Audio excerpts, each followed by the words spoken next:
Susie, and welcome to my stone castle. We've been working on a series called Tools and Techniques, and we're going to dive in today with a really fun technique called sautéing. And it's a cornerstone of every good cook, whether you're a home cook or a professional cook. Everybody needs to learn how to sauté. So stay tuned.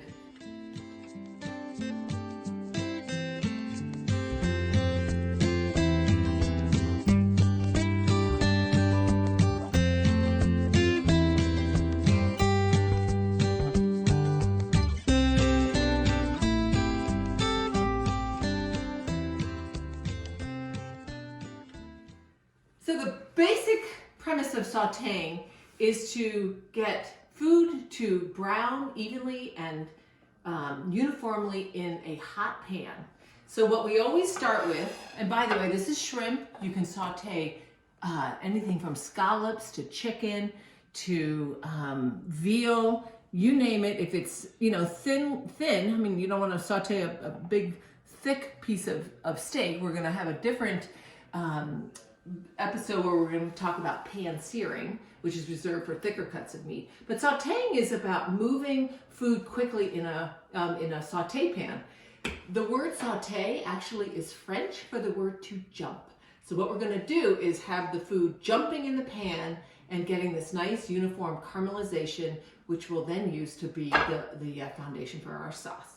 So the first thing that we're going to do is we're going to take a little salt. This is pink Himalayan sea salt that I love, and some fresh ground pepper.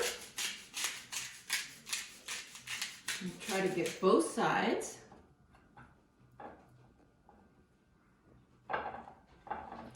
And then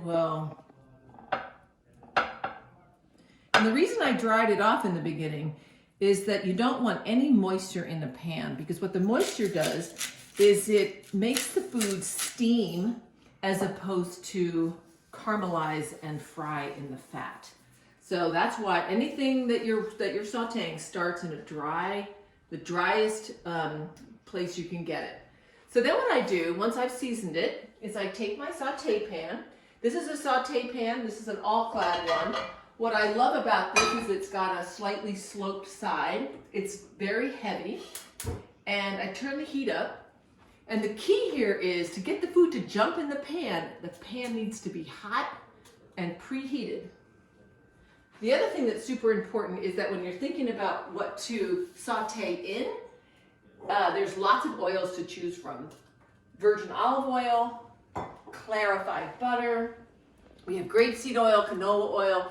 My favorites is a combination of olive oil, not a great one, not a fruity, EVOO, but a good workhorse olive oil, and a little clarified butter. And you see how I have it already melted on the side of the stove? And I have this little butter thing that has a candle underneath, and it just keeps the butter right at the right temperature. So what I'm doing is I'm heating my pan first, and then I'm going to put a little butter and a little olive oil. And I'm just going to let that shimmer and get sort of shiny, shimmery, and super hot.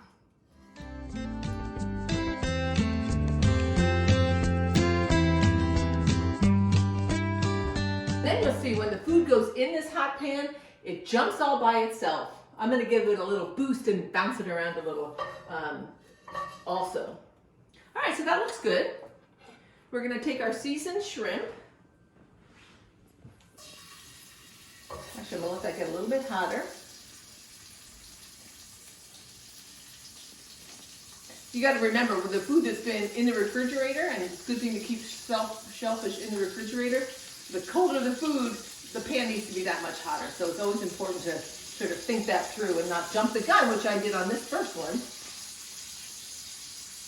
But that looks good. So I'm going to add these. And the other key is not to let them touch, because again, the goal here is even caramelization and not a lot of steam happening in the pan. So you can see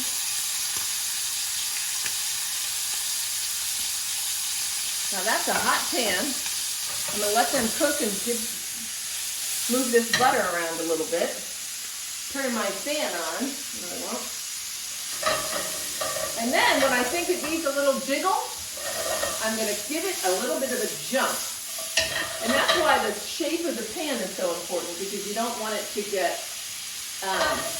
you don't want them to get stuck on the lip of the pan when you're flipping it. So this is a simple saute. Imagine chicken in here. Imagine, you know, any vegetables that you want. I always use my fingers. I should probably get a tool.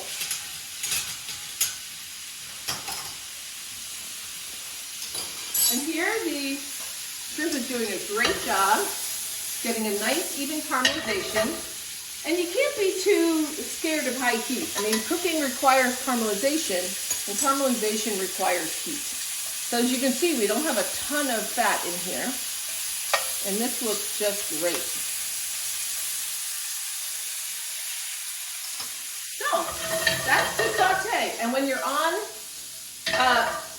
doing this professionally, when I was back in a restaurant with my first job, I had 10 saute pans like this going, all across open flames, and I would have the food in different phases of cooking. So I'd have the oil heating for one, and I'd have the veal, and I'd have the shrimp, and I'd have the chicken, and I would constantly flipping and flopping around and dumping this food, which is what gives it the flavor. So good. So those are just another couple minutes. And sometimes, as you can see, my stove gets really messy.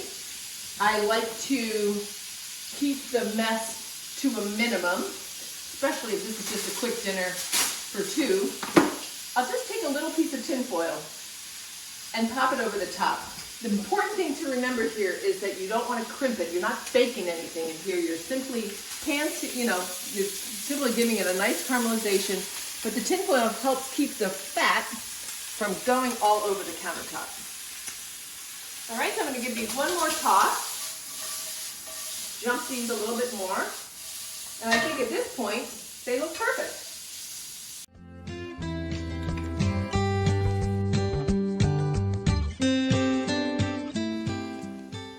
Okay, so I'm happy with my garlic. It's nice and brown. And now what I'm going to do is deglaze the pan with a little white wine.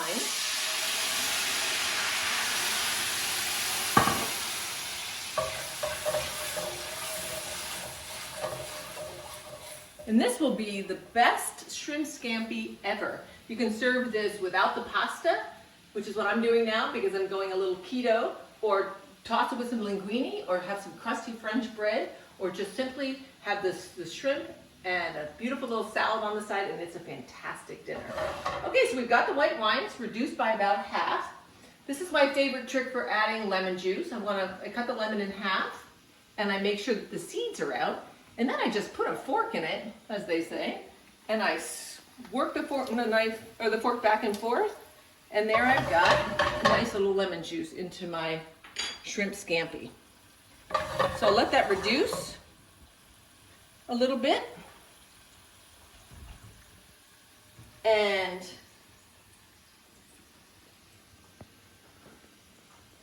just add the shrimp right back to it. And it's nice to get the liquid that's on the bottom of the pan. Put that right back in it. Turn the heat up. And finish with a little bit of parsley. And my favorite, red pepper flakes. Actually, we need more. So that is a perfect little dinner right there, or lunch. Thanks for joining.